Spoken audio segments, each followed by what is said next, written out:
Hey guys, what's up? In this tutorial we're going to teach you step by step how you can apply a vertical trim to your texts and elements or components on Figma. So let us get started. So head over to design on Figma and let me go with that text box here for demonstration purposes. So if I left click into it guys and let me zoom in a bit, you will see that bounding box surrounding that text, as you can see. So that represents the text box.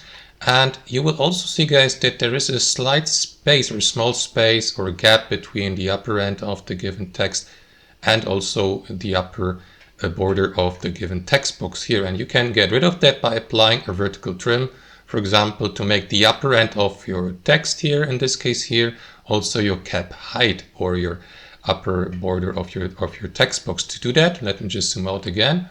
Make sure that the given text box is selected. That is going to open up that customization panel here on the right hand side. So what you want to do is head over to typography section here, and here in the bottom right corner of that box, click into type settings. And here on the left panel guys, you will see a feature called vertical trim, which is usually set to standard here, as you can see if I hover my mouse over it, resembling exactly the phenomenon I just explained, with that gap here between the bounding box border and the upper end of that text. So to switch to the other setup guys, simply switch to cap height to baseline.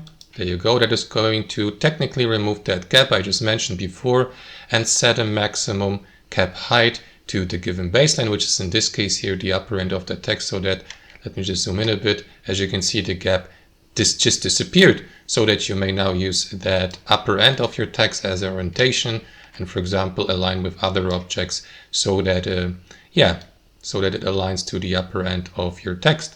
There you go. And that's basically it guys. That's how it works. That's how you apply a vertical trim to your elements and components on Figma. Thanks for watching and have a fantastic day.